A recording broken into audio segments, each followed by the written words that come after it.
শয়তানের কিন্তু আরশ আছে, শয়তানেরও কিন্তু একটা আরশ আছে। কোথায় এটা জানেন? সমুদ্রের উপরে। অনেকে বলে যে ভাই বারমুদা ট্রায়াঙ্গেলে আছে নাকি, তো এটা আমরা জানি না, এভাবে বলা যাবে না, এটা আমরা ব্যাখ্যা করতে পারবো না, আল্লাহ ভালো জানেন। তো এখন শয়তানও কিন্তু সিংহাসনে বসে, দিন শেষে বসে ওর যে চেলা চামুন্ডা যারা আছে ওদেরকে ডাকে, ডেকে বলে আজকে কি করাইছো তোমরা? একজন বলে যে আমি তো জেনা করাই দিছি দুজনের মধ্যে, আমি মদ খাইয়েছি মানুষকে, আমি মানুষকে পরকীয়ায় লিপ্ত করেছি, আমি একজনকে একজনের বিরুদ্ধে উস্কে দিয়ে হত্যা করিয়ে দিয়েছি, এরকম করে শয়তানরা বলতে থাকে। তো ইবলিস বলে না, তোমরা তেমন কোনো কাজ করতে পারো নাই। ইতিমধ্যে একজন শয়তান এসে বলে যে আমি একটা কাজ করেছি। কি কাজ করেছো? যে আমি একটা পরিবারের স্বামী স্ত্রীর মধ্যে বিচ্ছেদ ঘটিয়ে দিয়েছি। কি করেছে? এটা এখন বেশি হচ্ছে না? বেশি হচ্ছে না? আপনারা খবর রাখেন না মনে হয়, পড়াশোনা করে দেখেন, প্রতি 3-4 মিনিট একটা ডিভোর্সের ঘটনা ঘটে, প্রতি 3-4 মিনিটের মধ্যে। তো এবার শয়তান তাকে ডাকে, এদিকে আসো, তুমি একটা কাজের কাজ করেছো। তখন নিজের গলার যে মালা বা যেটা আমরা গোল্ড মেডেল বলি, অ্যাওয়ার্ড যেটা বলি, এটা তার গলায় সে পরিয়ে দেয়, দিয়ে বলে তুমি একটা কাজের কাজ করেছো। তার মানে আমরা বুঝতে পারলাম শয়তানের কাছে সবচেয়ে বড় একটা মিশন কি? পরিবারগুলোকে ধ্বংস করে দেয়। খুব সতর্ক থাকতে হবে আমাদের সবাইকে। আল্লাহ পাক আমাদের সবাইকে ধৈর্য দান করুন। কারণ পরিবার টিকে থাকে ধৈর্যের উপরে। আরেকটা বিষয় বলে দিই, স্বামী স্ত্রীর মধ্যে, যুবকরা এটা উপকৃত হবেন ইনশাআল্লাহ, স্বামী স্ত্রীর মধ্যে শুধুমাত্র ভালোবাসা পরিবার টিকানোর জন্য যথেষ্ট না। স্বামী স্ত্রীর মধ্যে ভালোবাসার চাইতেও বেশি প্রয়োজন হচ্ছে একে অপরের প্রতি বিশ্বাস। কি দরকার? বিশ্বাস না থাকলে ভালোবাসা টিকবে না। প্রয়োজন একে অপরের সম্মানবোধ, একজন একজনের সম্মানটা যেন বোঝে, এবং আনুগত্যের প্রয়োজন আছে। স্ত্রীরা যদি স্বামীদের আনুগত্য না করে সংসার টিকে না, সংসার ভেঙে যায়। বিশ্বাস, আনুগত্য, ভক্তি, সম্মান, শ্রদ্ধা, এর সাথে যখন ভালোবাসা যুক্ত হবে তখন পরিবারটা ইনশাআল্লাহ জান্নাতি পরিবার। আর কিছু বলদ আবার বলে দিতে পারে যে পরিবারকে আবার জান্নাতের সাথে তুলনা করে ফেললাম। এটা কি পরিবারকে জান্নাতের সাথে তুলনা করে দিলাম? জান্নাতি পরিবার মানে কি? পরিবারের মধ্যে আপনি সুখে আছেন, কিছু মানুষ কথার রূপকথাও ধরতে পারেন।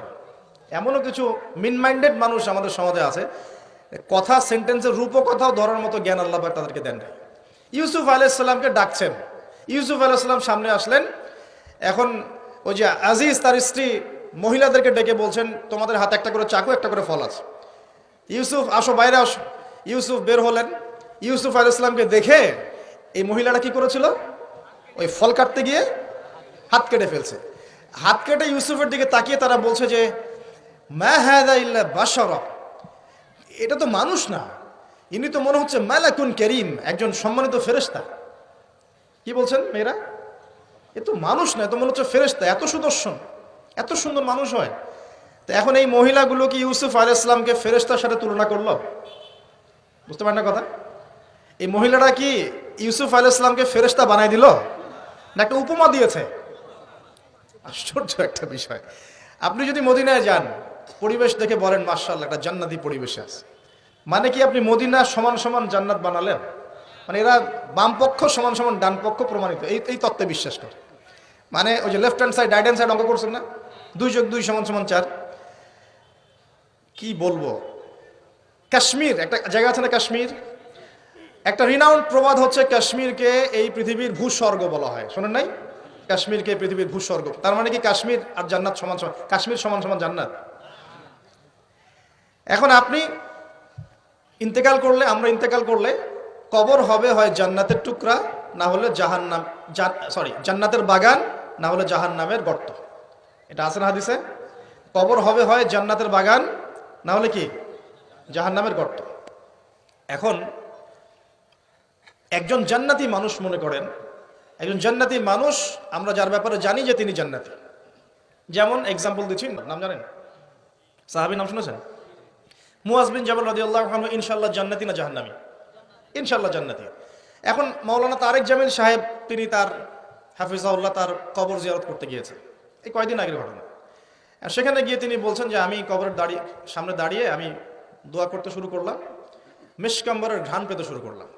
মাওলানা তারেক জামিল হুজুরের ভিডিও ক্লিপ আছে, দেখেন ইউটিউবে, তিনি বলছেন এখন এই যে সাহাবী মুআজ বিন জাবাল একজন জান্নাতি সাহাবী, তো তার মাকবারা থেকে যে মিশকাম্বরের ঘ্রাণ আসলে এটা কি জাহান্নাম থেকে আসবে?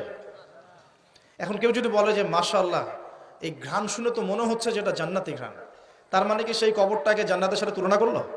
মানে কবরটা সমান সমান জান্নাত। এই যে 2 যোগ 2 4 মেলানোর চেষ্টা করে, মানে মানুষের ইন্টেলেকচুয়াল লেভেল কত নিচু হয়ে গেলে একটা রূপকথাও মানুষ বুঝতে চেষ্টা করে না। আর এই সিলি একটা ইস্যুকে নিয়ে সারা অনলাইন গরম করে রেখে দেয়। ভাবখানা এমন যে ইসলামী খেলাফত কায়েম হয়ে গেছে, আর কোনো ইস্যুই বাকি নাই, এই একটা ইস্যুই বাকি আছে, এটা শেষ হলেই খতম, খালাস। আমি আপনাদেরকে রিকোয়েস্ট করব যে পড়াশোনা করেন এবং দূরদর্শিতা অর্জন করেন। উম্মাহ এখন কোন জায়গায় আছে, আমাদের ল্যাকিংসগুলো কোন কোন জায়গায়, এবং কোন কোন জায়গায় আমাদের বেশি কাজ করতে হবে সেগুলোকে বেশি গুরুত্ব দেন। আর দিন শেখার জন্য অনলাইন একমাত্র প্ল্যাটফর্ম নয়, এখানে পুরো থাকবেন না। এখানে ফিতনা বেশি, এখানে জ্ঞানের চাইতে ফিতনা কিন্তু বেশি। এখানে জ্ঞান যতটুকু পাবেন তার চেয়ে ফিতনা ফাসাদ বেশি। এটা আমি রিকোয়েস্ট করি আপনারা কনস্ট্রাকটিভ সিলেবাসে পড়াশোনা করে আলেম ওলামাদের সংস্পর্শে থাকবেন, মসজিদ মাদ্রাসার সাথে সম্পৃক্ততা রাখবেন, যারা হকপন্থী ওলামায়ে কেরাম তাদের সাথে সম্পৃক্ততা রেখে দিন চর্চা করবেন। অনলাইন ইউটিউব খালি লেকচার শোনার উপর ডিপেন্ডেন্ট হয়ে যাবেন, সব কিছু লেকচারে কিন্তু পাওয়া যাবে না। এগুলো বিভ্রান্তি সৃষ্টি করতে পারে আপনার মধ্যে।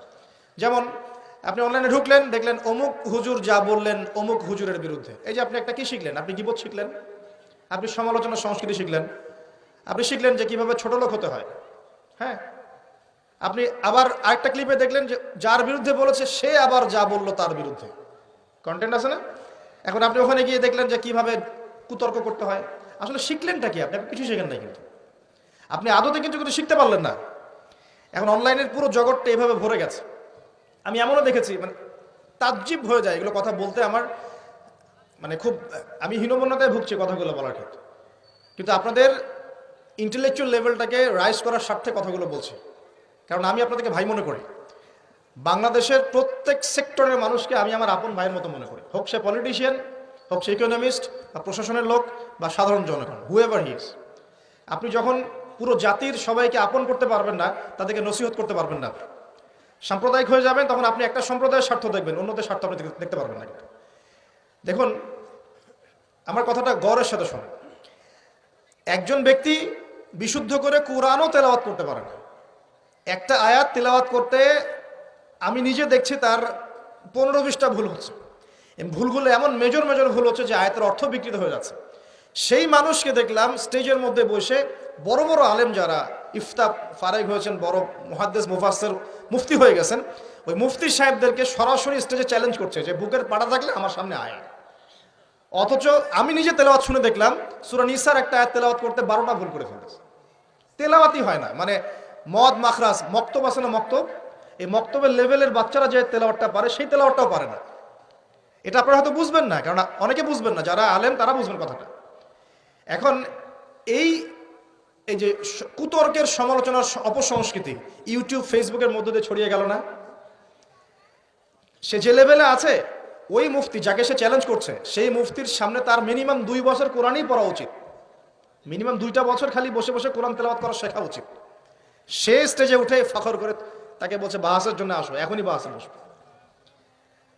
কি মনে করছেন শরীয়ত? কোরআন তেলাওয়াত করার তো একটা প্রাথমিক লেভেলের বিষয়, এরপরে ব্যাকরণ জানতে হয়, এর নাহু সরফের জ্ঞান দরকার হয়, এর বালাগাতের জ্ঞান দরকার হয়, এর উসুল জানতে হয়, ইবারত পড়া শিখতে হয়, হাদিসের কিতাবগুলো আপনার গবেষণা করার যোগ্যতা অর্জন করতে হয়, ফিকের বইগুলো পড়তে হয়, উসুলে ফিকের বই পড়তে হয়, উসুলে হাদিসের বই পড়তে হয়, আকীদার বই পড়তে হয়। কত পড়াশোনা করে একজন মানুষ মুফতি হয়, ইফতা করে, মুফতি হয়। আর আমাদের উদ্ধত্ত দেখছেন, এই উদ্ধতের অবস্থাটা অনলাইন করে দিল না। মানে আমি এই জন্য রিকোয়েস্ট করতেছি যে কনস্ট্রাকটিভ সিলেবাসে পড়াশোনা করবেন, আলেম ওলামার সাথে সম্পর্ক রেখে সিলেবাস মেনটেন করে পড়াশোনা করবেন। শুধুমাত্র অনলাইন ডিপেন্ডেন্ট হয়ে দিন শিখতে চান না, আপনি বিভ্রান্ত হয়ে যাবেন। এবং এখানে ভালোর চেয়ে খারাপ বেশি শিখবেন, সমালোচনা করা শিখবেন, গীবত করা শিখবেন, ঠুনকো বিষয় নিয়ে উম্মাকে ব্যস্ত রাখা শিখবেন, এগুলি হবে। আল্লাহ পাক আমাদের সবাইকে বোঝার তৌফিক দেখ।